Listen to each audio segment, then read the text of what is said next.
टिक टिक धूम आएगा, टिक टिक धूम नहीं आएगा, टिक टिक धूम आएगा, टिक टिक धूम नहीं आएगा।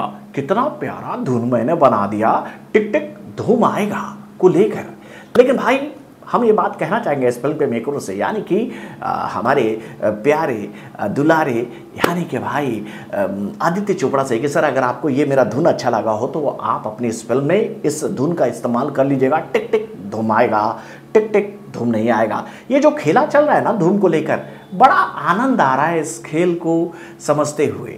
अब देखिए हाल फिलहाल में ही धूम के पार्ट 4 को लेकर ये जानकारी हम लोगों के सामने आई थी, और ये जानकारी दिया था किसने, तो भैया बॉलीवुड के सबसे बड़े समीक्षक यानी कि तरुण आदर्श से कहलवा दिया गया है।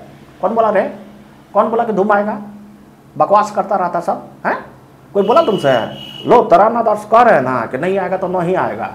बकवास मत करिए आप लोग, बकवास करिएगा तो हम लोग फिर नया सुगु आपको फोड़ देंगे, है कंफ्यूज कर देंगे आपको। और भाई हम सही में कंफ्यूजिया गया हो। अब देखिए ना हाल फिलहाल में ही इस फिल्म के एक मुख्य कलाकार ने ये बात सबसे कह दी, क्या रे हैं कौन कह रहा है भैया बैटमैन के बिना और रॉबिन के बिना फिल्म का पूरा हो सकती है धूम? अब भाई बैटमैन और रॉबिन का नाम सुनकर हमारे दिमाग में तो भैया अलग ही घंटा बजने लगा कि अब इस फिल्म में हॉलीवुड के इतने बड़े सुपरस्टार की एंट्री होने जा रही है, इतने बड़े सुपर हीरो की एंट्री होने जा रही है कि भैया इस फिल्म में बैटमैन एंट्री मार रहा है।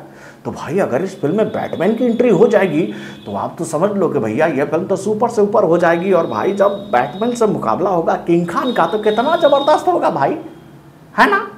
तो आपके दिमाग में भी यही सवाल उठ रहा होगा कि क्या वाकई में किंग खान से मुकाबला होने वाला है धूम के पार्ट 4 में बैटमैन से? तो चलिए मैं आपको बताता हूँ इस छोटे से रिपोर्ट के माध्यम से। हेलो फ्रेंड्स, मैं हूं नरेंद्र और मैं आपका एक बार फिर से स्वागत करता हूं हमारे चैनल यानी कि वायरल न्यूज जंक्शन में। तो दोस्तों धूम फ्रेंचाइजी की शुरुआत आज से 20 साल पहले यानी कि भैया 27 अगस्त 2004 को हुई थी सिनेमाघरों के माध्यम से। यानी कि इसी डेट पर यह फिल्म सिनेमाघरों में रिलीज हुई थी, जिसको रिलीज हुए 20 साल हो गए हैं। और आप लोग को याद होगा कि जब इस फिल्म का पहला पार्ट आया था तो इस फिल्म में अभिषेक बच्चन का मुकाबला एक ऐसे थीप से हुआ था जो कि भैया बहुत ही मासूम लेकिन बहुत ही शातिर दिमाग वाला था और बहुत ही उत्तेजक और बहुत ही तेज गति से बाइक चलाने वाला था, यानी कि जॉन अब्राहम से। और भैया जॉन अब्राहम से जब बार बार अभिषेक बच्चन उस फिल्म में हार रहे थे तो उनकी मदद करने के लिए कौन आ गए? जय का मदद करने के लिए अली यानी कि उदय चोपड़ा आ गए। और भाई इन लोगों की जोड़ी ने मिलकर जॉन अब्राहम को पछाड़ दिया था उस फिल्म में। और उस फिल्म में भाई ईशा देओल और एक और एक्ट्रेस थी, उनका नाम मैं भूल रहा हूँ, आप लोग बताइएगा भैया, वो आजकल गायब हो गई है। हाँ रिमी सेन भाई, हाँ देखो याद आ गया, तो रिमी सेन थी उस फिल्म में। तो भाई उस फिल्म का बजट कितना था उस वक्त? तो भैया 11 करोड़ के बजट पर यह फिल्म उस वक्त बनी थी और इस फिल्म ने लगभग 55 करोड़ का आसपास का बिजनेस किया था। ऑफिशियली कहा जाता है कि भैया वर्ल्ड वाइड इस फिल्म ने 50 लाख का बिजनेस किया था, यानी कि यह फिल्म सुपर डुपर हिट घोषित हुई थी। और उसके बाद इस फिल्म के जितने भी फ्रेंचाइजी आए सब में भाई धमाकेदार बिजनेस हुई और अच्छा खासा पैसा कमाया इस फ्रेंचाइजी से। भाई किसने? तो भैया यशराज फिल्म्स ने। और इस फ्रेंचाइजी में हम लोगों ने एक बात होते हुए देखी कि भैया हर फ्रेंचाइजी में विलेन अलग अलग आते रहे, यानी कि भैया अगले पार्ट में ऋतिक रोशन आ गया, उसके बाद वाले पार्ट में यानी कि पार्ट 3 में आमिर खान आ गए, लेकिन सब पार्ट में रॉबिन और बैटमैन की जोड़ी नजर आई। यानी कि भैया बैटमैन के किरदार में अभिषेक बच्चन और रॉबिन के किरदार में उदय चोपड़ा। तो भाई हाल फिलहाल के दिनों में जो खबर हम लोग के सामने आ रही है कि भैया ये फिल्म बनेगी, लेकिन इस बार इस फिल्म में ना तो बैटमैन और ना ही रॉबिन नजर आएंगे। तो भैया इस खबर को सुनकर एकदम बिफर गए अभिषेक बच्चन, कहने लगा रे बक बक बक तुम क्या बात करता है रे, हमरे बिना ये फिल्म बनेगी? नहीं बनेगी, और हम नहीं तो फिल्म नहीं, पब्लिक हमको देखे बिना रह नहीं सकती है।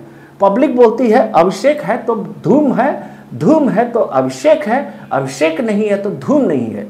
तो भाई अभिषेक बच्चन को तिलमिलाहट होगी ना, और उनकी यही तिलमिलाहट इस बात को जग जाहिर कर रही है कि जो खबर फैलाई गई थी ना कि भैया धूम का पार्ट 4 नहीं बनने वाली है, ऐसा कुछ भी नहीं है।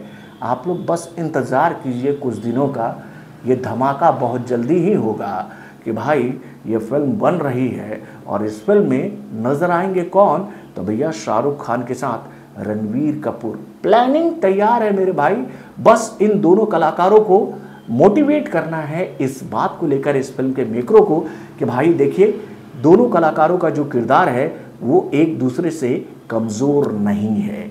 और इसी बात पर अभी मंथन और चिंतन का दौर कर रहे हैं इस फिल्म के राइटर्स की, भैया फिल्म की कहानी को किस तरह से डेवलप किया जाए कि भैया इन दोनों कलाकारों को एक साथ इस फिल्म में लाया जाए। खबरें तो अक्षय कुमार को लेकर भी है, लेकिन अक्षय कुमार का नाम साइडलाइन पर चल रहा है, लेकिन रणबीर कपूर और शाहरुख का नाम बहुत ही आगे है मेरे भाई। तो आप समझ लीजिए तकलीफ तो होगी ना अभिषेक भाई को, यानी कि भैया बैटमैन को। और रॉबिन भाई तो आजकल कुछ कहते ही नहीं है, उदय चोपड़ा तो कहाँ है, कुछ पता ही नहीं है भाई। तो चलिए अच्छी बात है। अब भाई बैटमैन कहे हैं तो उनकी बीवी यानी कि रिमी सेन को भी फिल्म में होना चाहिए कि नहीं है? अपने कमेंट के माध्यम से हमें ज़रूर बताइएगा। तो बॉलीवुड से जुड़े और भी कई सारे खबरों को जानने के लिए हमारे चैनल दैनिक वार्ता जंक्शन को लाइक सब्सक्राइब करना ना भूलिएगा और हमारे अपडेट्स को जानने के लिए बेल आइकन को जरूर दबाइएगा।